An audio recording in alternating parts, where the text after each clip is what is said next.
I wanted to examine a different take on the pyramids. Recently, I released a series of 3 videos exploring remote viewing the pyramids, in particular sessions by Daz Smith and Dick Algier from the Farsight Institute. They're very gifted remote viewers, and they had remote viewed the pyramids over a series of sessions and gotten a lot of fascinating information, or information about it. And I shared my thoughts on that and some of their discoveries in the series of 3 videos. I was so fascinated by their remote views that I explored other videos by the Farsight Institute. And some of them were very fascinating. However, I noticed a disturbing trend as I went through the videos. A lot of the material they were getting was very dark and scary. And I, was disturbed by that. If that's the shape of reality, then okay, I guess we have to deal with it. However, it wasn't ringing right with me. It didn't resonate with me. And I did some digging, and it appears that the director of the Farsight Institute, well, he's been going through some changes over the course of the years, and he seems to be going in an odd direction. There has also never been a publication of the agreements to the general human public, and extreme efforts are made to this day. Yeah. So it's no surprise, I guess, that, the very talented Daz Smith and Dick Algier have left the Farsight Institute, and they are independently now. What is the point of that? Well, because the director of the Farsight Institute was their tasker. They were mentally linking with him when doing remote viewing. And so if he was, his mental state or his thoughts and preconceived ideas could have influenced their own remote viewing. That's not to say that anything they picked up was wrong, but I don't trust it because of the tasker. Maybe I'm completely wrong and there's nothing, up with that guy, and, all those remote viewing sessions that the Farsight Institute has done is just, really great and, good information. And that could well be the case. And I'm not saying anything to the contrary, but it did make me wonder. So I thought about, Dolores Cannon. I've read a few of her books, especially her 2 books on Jesus, and looking at past life regressions from people who remembered the time of Jesus. Well, not remember the time, but they remembered their past lives where they knew Jesus. And they were able to give their own, accounts and experiences with Jesus. And I, am non-religious, and I have lived my entire life as an atheist until the last few years. So I was really curious to get some different independent takes on Jesus. And that really changed my thinking a lot on him, because I had encountered Jesus in a lot of near-death experiences. Not literally encountered him, but he comes up again and again and again, even in non-Christians. So it made me curious. So I explored those books. And in those books, it talks about, stuff like the pyramids and Atlantis. Particularly, those books talk about Atlantis.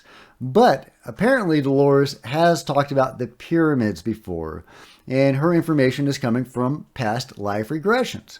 So I thought it'd be very interesting to compare the past life regression view of the pyramids versus the remote viewing of Daz Smith and Dick Algier. So here goes. Okay, Dolores is asking, there have been many different theories as to how the ancient pyramids in Egypt were built.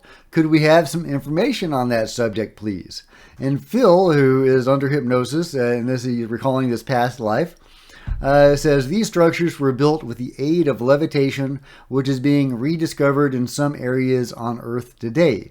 The act of moving these stones was accomplished with pure mental energy. Now, just right there, that is a discrepancy from the story of Dick Algier and Daz Smith, who said it was accomplished with technology.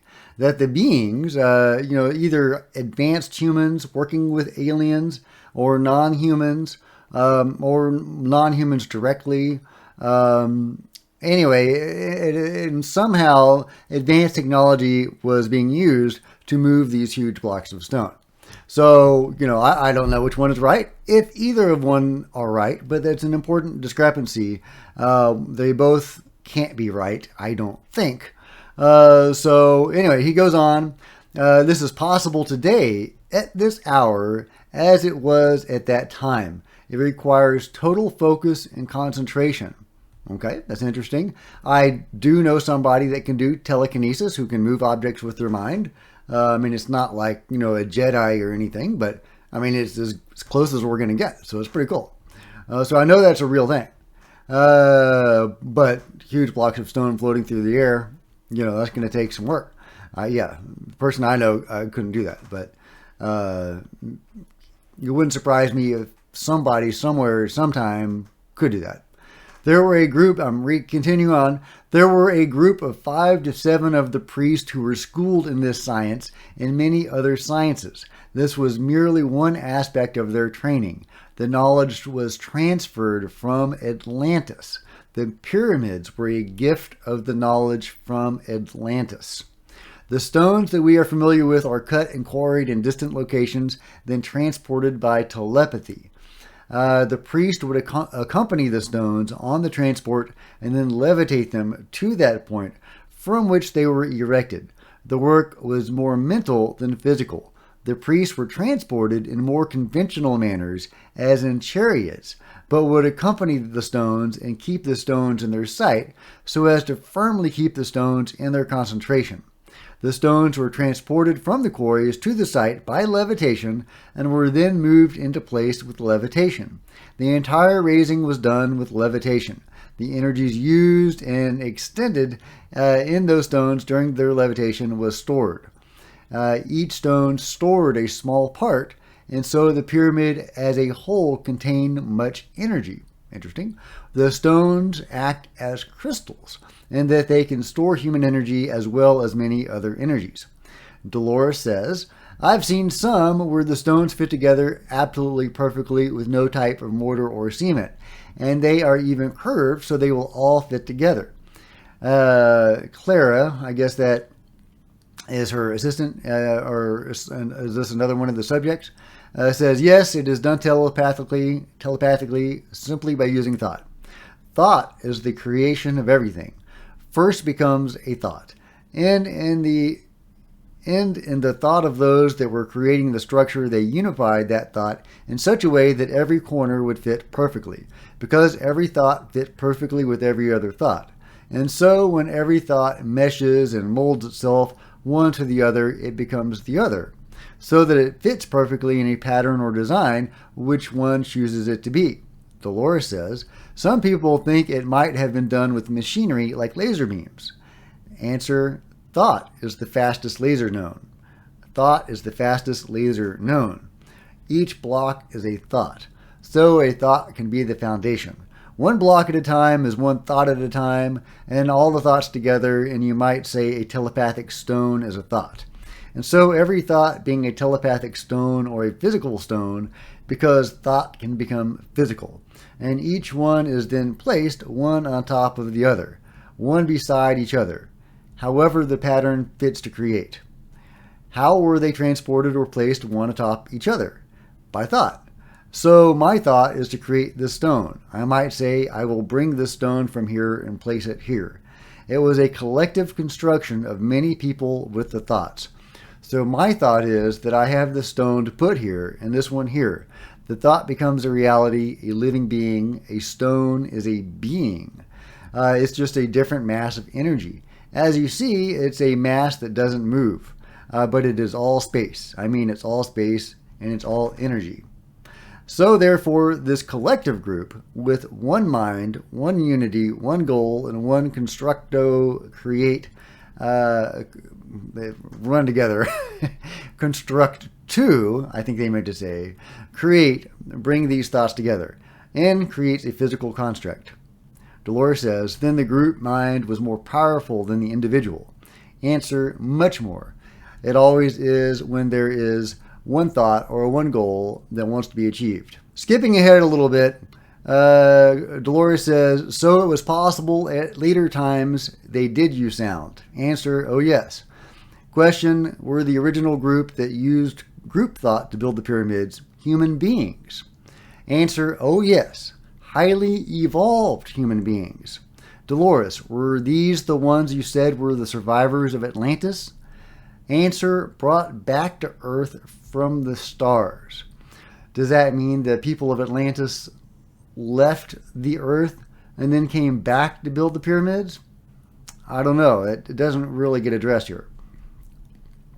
Dolores says, can you tell the purpose of the Great Pyramid?